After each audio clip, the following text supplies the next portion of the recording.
যুগ জুয়ারায় সে ডরে না, হয় সর্বশাসনে হয় রক্ত শ্মশানে। কি লিরিক্স ব্রো, কি লিরিক্স! মানে তুফান তুফান তুফানের প্রলয়ে সবকিছু কেমন লন্ড আর ভন্ড, এরকম একটা অবস্থা হয়ে গেছে। তুফান নট এ মুভি, হ্যাঁ, খালি একটা মুভি না, এটা হচ্ছে বাংলাদেশকে রিপ্রেজেন্ট করার একটা জিনিস। তুফান এমনভাবে তৈরি করেছে রায়হান রাফি, যে এটা বাংলাদেশে আগে পরে কেউ তৈরি করতে পারেইনি, মানে এর আশেপাশেই কেউ যাইতে পারেনি। আর তৈরি করবে কি তুফান, এইটা আপনি ইন্টারন্যাশনাল মার্কেটে যদি চালান তাহলে এইটা বাংলাদেশকে রিপ্রেজেন্ট করবে। এর কারণ হচ্ছে এর কোয়ালিটি। একটা সময় ছিল যখন বাংলা মুভি মানে মানুষ বাংলা মুভির যে স্টোরিটা ছিল বলে দেওয়া যেত যে এরপরে কি হবে, তারপরে কি হবে, এটা বলা যেত। কিন্তু তুফানে সেই কাজটা হয়নি। তুফান এমনভাবে তৈরি করেছে, প্রথম রোমান্টিক, পরে স্টোরিটা আস্তে আস্তে রান করতেছে, এরপরে ক্লাইম্যাক্স, অ্যাকশন, এক কথায় অ্যাকশনের কথা যদি বলি। আর অনেকে বলেছিল, আগে এটা বলিনি, যে অনেকে বলেছিল এটা অ্যানিম্যালের নকল, এরপরে আপনারা কেজিএফ, এরপরে এটসেট্রা এটসেট্রা অনেকের নকল একসাথে তৈরি করা হয়েছে। কিন্তু ব্রো, এটা কোনো নকল মুভি না। আর রায়হান রাফি কখনো নকল মুভি তৈরিই করে না। সে এমন কিছু রাখে গল্পে যেটা আপনার দেখলে মনে হবে যে স্টোরিটা আপনার পুরো দেখা দরকার, পুরোই দেখতে হবে, আপনি অল্পটু দেখে বুঝবেনই না। সেই তুফানে এই রকমের একটা স্টোরি তৈরি করেছে যে এইভাবেও গল্পটা তৈরি করা যায়, সেটা রায়হান রাফি করে দেখিয়েছে।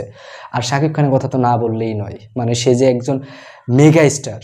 আমি শাকিব খানের আগে ফ্যান ছিলাম না মূলত, কিন্তু তুফান দেখার পরে পুরোপুরি তার ফ্যান হয়ে গেছে, এরকম একটা অবস্থা। মানে সে মুভিটাকে এইভাবে ফুটিয়ে তুলেছে, এবং তার যে প্রত্যেকটা ক্যারেক্টার বাই ক্যারেক্টার, তার যে রান করা, মানে তার যে অ্যাক্টিং লেভেল, সেইটা কিন্তু আউটস্ট্যান্ডিং, এক্সট্রিম, এক্সট্রাঅর্ডিনারি, যেটা আপনার দেখতেই হবে। আপনি যদি মানে মনে করেন যে বাংলাদেশি মুভি ভালো হয় না, কিংবা কি কোনো রকমের আপনার পছন্দ হয় না, তাহলে আপনার তুফান দেখতে হবে।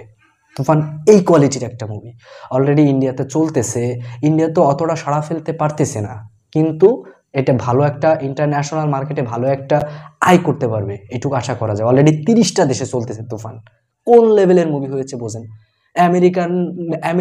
আমেরিকার মতো দেশে তুফানের সিট ফুলফিল, একটা সিনেমা হলে দেখলাম যে কোনো সিটি নাই, মানে সোল্ড আউট হয়ে গেছে। এইটা হচ্ছে তুফান ক্রেজ। তুফান 2 নিয়ে যেটা আমি বলবো, যে তুফান 2 যদি আসে, সামান্য তুফানে যে পরিমাণ ক্লাইম্যাক্স আমাদেরকে দেখাইছে রায়হান রাফি, মানে যে পরিমাণ আমাদেরকে উত্তেজিত করেছে, এইটা যদি 2-তে 3 থেকে 4 গুণ থাকবে আশা করা যায়। আর এইখানে যদি ভালো কোনো মানে কেমিও রাখে, আর এইখানে যদি ভালো বেস্ট আর একটা ভিলেন, মানে এমন কিছু ভিলেন থাকবে যেইটার কারণে মুভিটা অন্য পর্যায়ে চলে যাবে, মানে এমন একটা মানে বডি বিল্ডার টাইপের এরকমের কিছু থাকে না, ওই টাইপের আর কি মূলত। তাহলে বলা যাচ্ছে যে তুফান এমন একটা জিনিস তৈরি হয়েছে যেটা আগে পরে বাংলা ইন্ডাস্ট্রিতেই হয়নি।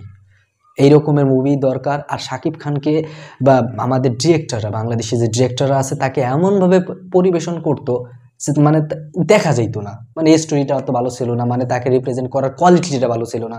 কিন্তু রায়হান রাফি এখানে করে দেখিয়েছে যে তুফান কোন লেভেলের করা উচিত, শাকিব খানকে কোন লেভেলের সামনে মানুষের সামনে তুলে ধরা যায়, এটা কিন্তু করে দেখিয়েছে। সে করে দেখিয়েছে যে শাকিব খানকে এইভাবেও মানে স্ক্রিনের সামনে আনা যায়, আর এইভাবেও মেগা স্টার তাকে বানানো যায়। একটা ডিরেক্টরই পারে পুরো একটা হিরোকে পুরো কোয়ালিটিফুল করে তুলতে, যেরকম এস রাজামৌলি। তাকে দেখলে আপনি বুঝতে পারবেন, তার সাথে এখন মুভি করার জন্য মানুষ পাগল। সে একটা মুভি বহুত দিন টাইম নেয়, পুরো স্টোরি সহ মানে ইন টোটাল সব কিছু নিয়ে বহুত একটা টাইম নেয়, যাতে করে মুভিটা ফুলফিল কোয়ালিটিফুল হয়। আর সেইটা কিন্তু রায়হান রাফি করে দেখিয়েছে। রায়হান রাফি প্রত্যেকটা মুভি ব্লকবাস্টার। একটা বাংলাদেশের একজন ডিরেক্টরের মুভি প্রত্যেকটা মুভি ব্লকবাস্টার হয়, আপনি এটা বুঝতে পেরেছেন, ধরতে পেরেছেন। সে কিন্তু করে দেখিয়েছে। মূল কথা হচ্ছে তুফান টুর জন্য আমি যে পরিমাণ এক্সাইটেড, আমি সচরাচর এত এক্সাইটেড কোনো বাংলা মুভি নিয়েই হয়নি, কিন্তু তুফান টুর জন্য আমি ভেরি ভেরি এক্সাইটেড। এটা দেখবো যে কখন আসে, এটার আপডেটের জন্য আমি বসে আছি। সো আপনাদের তুফান কেমন লেগেছে নিশ্চয়ই কিন্তু কমেন্ট বক্সে জানাবেন। আর কিছু ডায়লগ, দুইটা একটা ডায়লগ বলে দিই। তুফান খুব ভয় পাইছি রে, এ তুই কি ডারে। সো আজকে এই পর্যন্ত, ভালো থাকবেন, সুস্থ থাকবেন, দেখা হচ্ছে নেক্সট ভিডিওতে। ধন্যবাদ, বাই বাই।